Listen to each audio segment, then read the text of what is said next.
Encore une fois, très très dur hein, le début de saison, en tout cas en Ligue Europa. Encore une fois, ça, on met un peu le championnat de côté, même si c'est un peu pareil.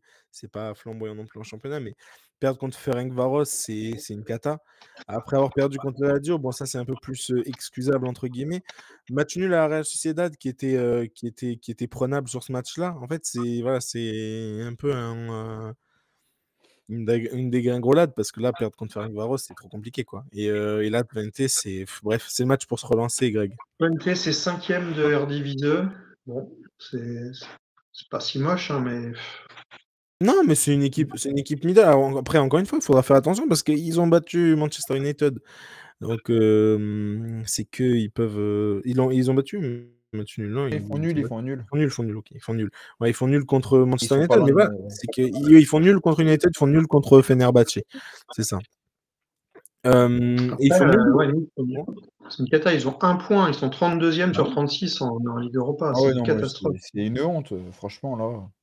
Mais du coup, bref, donc comme je disais, Greg, du coup, c'est un peu le match pour se relancer là. Pour eux, c'est C'est le match de la dernière chance pour rester en vie, tout simplement. Ouais, ça doit gagner. De toute façon, on sait comment va se passer le match, hein. Nice va avoir le ballon, Twente va jouer en contre, comme à Old Trafford, mais c'est leur jeu après, donc Bah oui, voilà. c'est leur jeu, ouais. Nice à tous les postes. Bon, il y a peut-être le petit Sam Lamers, je crois, qui est pas mauvais à Twente, mais pour le reste, Ouais, Nice non, à au tous les milieu, au postes. milieu de terrain, ils ont un joueur très intéressant. C'est lui qu'il faudra surveiller. C'est Steinsem. Je crois que ça se dit comme ça, je crois, mais je suis plus sûr. Steinsem, je crois, Sem. Il en est à 8 buts cette saison et c'est le joueur en forme. C'est du coup de ce que j'ai pu lire, de ce que j'ai pu voir. Ouais, bah voilà, il y a, on va dire, deux joueurs Ouais, vraiment quand même à dangereux, surveiller. mais pour le Il y reste, a 2 joueurs potables. Voilà, c'est une équipe. sincèrement, Nice, voilà, ils doivent gagner. Ils sont à la maison. En plus, c'est dommage parce que contre la Real Sociedad, Guessant voit son penalty arrêté par le gardien. Et ils ont fait un bon match contre la Real Sociedad. Non, mais c'était prenable, là, oui, bien sûr. Et la Real Sociedad était vraiment en difficulté. Et ils ont fait un bon match et ils méritaient de gagner, mais ils n'ont pas réussi à marquer ce penalty. Par contre, bon, la Lazio, ils font un non-match. Après, ils tombent sur une équipe de la Lazio en très grande forme, hein. La Lazio, c'est franchement, ça aurait pu être dans nos tops parce qu'ils font un début de saison incroyable. Là, ils jouent ce soir en championnat.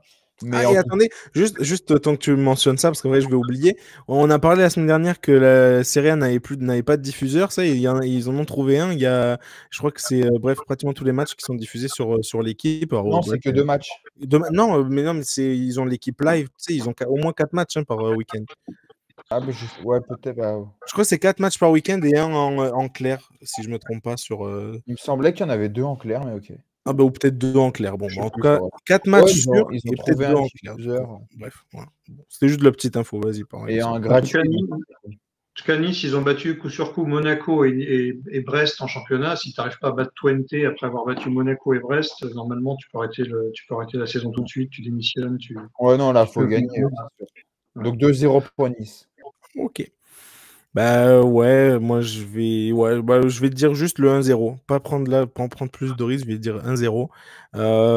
Bref, juste vraiment attention à Advente parce que de tout ce que j'ai vu et ce petit joueur là, Steinsem, il m'a vraiment vraiment plu de ce que j'ai pu voir. Donc bref, attention à lui, vraiment à surveiller si jamais vous regardez le match.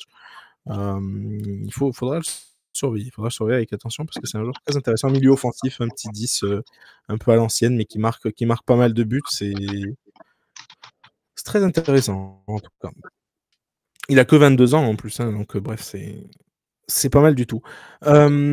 Ok, l'autre match, du coup, c'est Hoffenheim-Lyon. Donc Lyon qui sera en Allemagne pour jouer ce.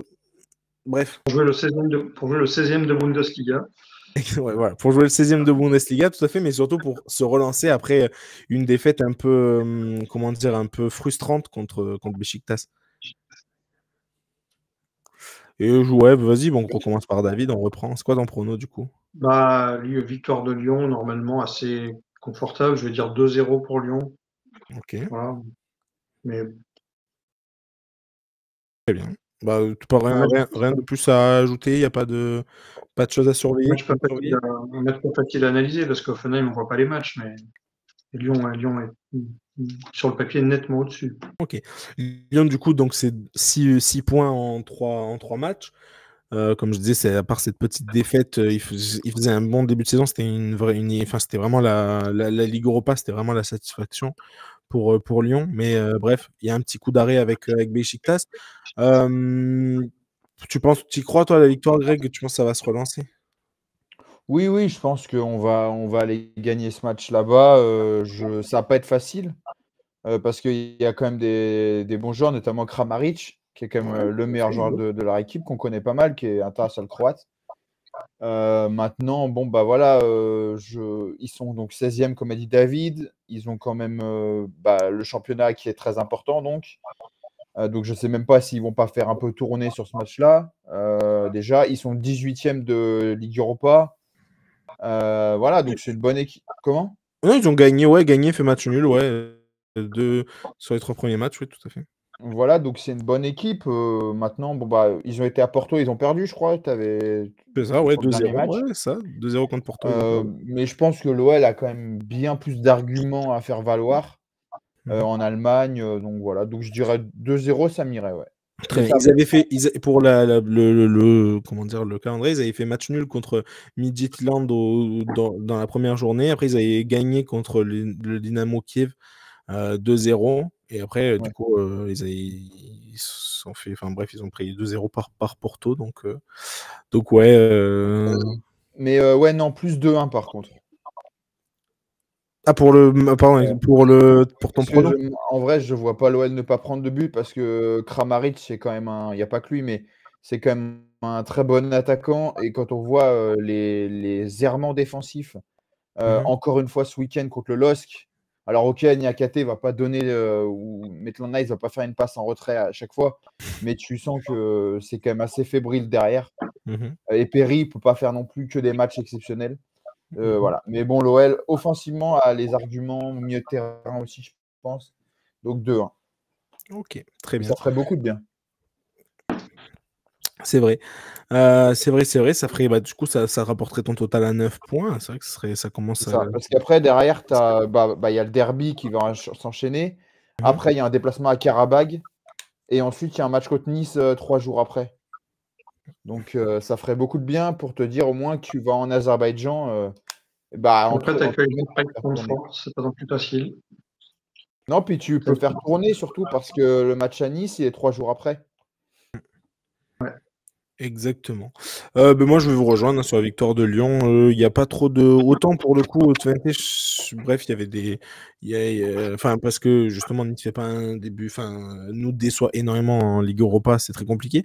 Lyon, ça a l'air quand même plus sérieux.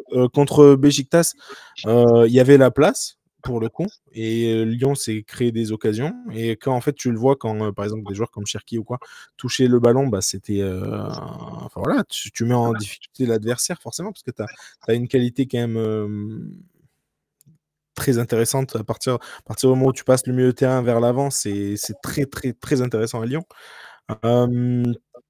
Donc voilà, mais je suis d'accord avec Greg, pour le coup, c'est compliqué de ne pas prendre de but pour Lyon cette saison. Donc ouais, j'hésite entre le 2-1 et le 3-1, mais je vais aller pour le 3-1, victoire assez tranquille de Lyon pour le coup. Même si c'est en Allemagne, je vois bien des joueurs assez sérieux qui sont en pleine relance. Et puis pareil, Miko Tadze, il est sur une belle pente ascendante. Donc voilà, à partir du moment où il y a un peu de concurrence en attaque, souvent c'est bon signe. Ça veut dire que voilà, ils vont toujours se tirer un peu vers le haut, et j'y crois, que ce soit Lacazette qui tire Miko Tadze ou l'inverse vers le haut, j'y crois. Donc voilà. Et d'ailleurs, ça me rappelle un truc, parce que c'était la question que je voulais te poser tout à l'heure, Greg, et j'ai oublié. Après le match de Lyon, c'était contre le LOSC du coup en Ligue 1, j'avais vu pas mal de réactions, notamment une qui m'a un peu, interpellé, et j'avais envie d'avoir ton avis. C'était Sidney Govou qui a expliqué que pour lui, Lacazette devrait faire un petit tour sur le banc. Qu'est-ce que tu en penses? Il a déjà fait un tour sur le banc contre Auxerre, déjà, puisqu'il a commencé sur le banc. Après, je ne sais pas s'il l'a dit pour faire, entre guillemets, qu'il se remette en question, Il a dit, ou, moi, donc de ce que j'ai ou compris en pour fait faire tourner à la limite, quoi. Ah non, non, moi, c'est ce que je t'ai dit, moi, dans ce que j'ai vu, dans ce qu'il a dit, c'était un peu plus pour du coup, bref, faire grandir, entre guillemets, Mikotadze. Ah, donc ce serait pour faire tourner, en fait. C'est même pas pour lui. Non, non, c'est vraiment. Non, non, enfin, après, moi, alors, attends, Ouais, mais si c'est peux pour essayer de faire savoir. grandir Mikotadze, ça veut dire qu'en gros, c'est plus pour Mikotadze que la casette, quoi. C'est ça, en gros, c'est pour mettre Ok. Mikotadze en place. Au lieu de en Bah, gros, c'est pour à terme ou dans quelques semaines, entre guillemets, bah, que ton attaque ce soit Mikotadze, ton attaquant numéro 1, ton numéro 9, tu joues avec Mikotadze et puis avec Lacazette. bah après, Govou, sincèrement, il parle beaucoup et il a souvent des analyses assez justes. Moi, je suis Mhm, assez d'accord avec lui. Il est assez sévère avec le club, mais à bon escient, je trouve. C'est pas une mauvaise idée. Maintenant, je pense que sincèrement, si tu as recruté Mikotadze, c'est pour l'avoir. Pour moi, c'est l'attaquant d'avenir. C'est-à-dire que cette année, tu vas le faire un petit peu jouer tout ça. Si tu arrives, et on a vu que ça marchait pas avec deux attaquants, bon bah tant pis. Mais en tout cas, pour moi, c'est vraiment l'attaquant d'avenir. C'est-à-dire que Mikotadze, il faudra plus compter sur lui l'an prochain, il y a dans 2 ans, des choses comme ça. Maintenant, la casette, après, c'est vrai qu'il ne fait pas un bon début de saison. Il a un peu de mal. Après, l'équipe, voilà, il n'a pas non plus des ballons toutes les 3-4 matins. mhm. Heureusement que Ryan Cherki, c'est est un peu le seul créatif de cette équipe. Et Malik Fofana s'est révélé. Mais la casette n'a pas non plus énormément de ballons face au LOSC. Alors, il ne fait pas un gros match, mais à part une occasion de Cherki où la balle, où il y a un bon retour de Diakité, alors il Ouais. peut faire mieux, mais c'est pas facile. Il n'a pas beaucoup d'occasions non plus, la casette, et le peu d'occasions qu'il a eu, il les a mis en Europa League. Maintenant, je peux comprendre que oui, de toute façon, c'était vu avec Pierre Sage, hein, ça, que la casette ne ferait pas tous les matchs, de toute façon.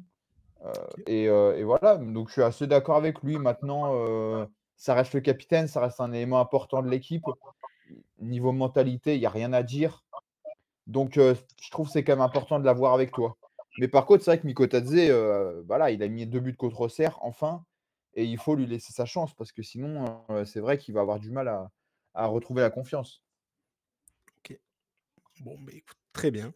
Très bien, très bien, très bien. Bah, écoute, nous, on a clos cette partie prono. Il nous reste une toute petite dernière, dernière partie donc, de l'émission, c'est le quiz. Et cette semaine, il porte un peu sur le tennis. C'est vrai que ça fait 2 fois d'affilée, je crois, qu'on en fait. Ah non, la dernière, c'était Ballon d'Or, je dis n'importe quoi.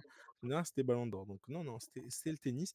Et pourquoi? Parce que du coup, bah, en gros, Zverev a remporté son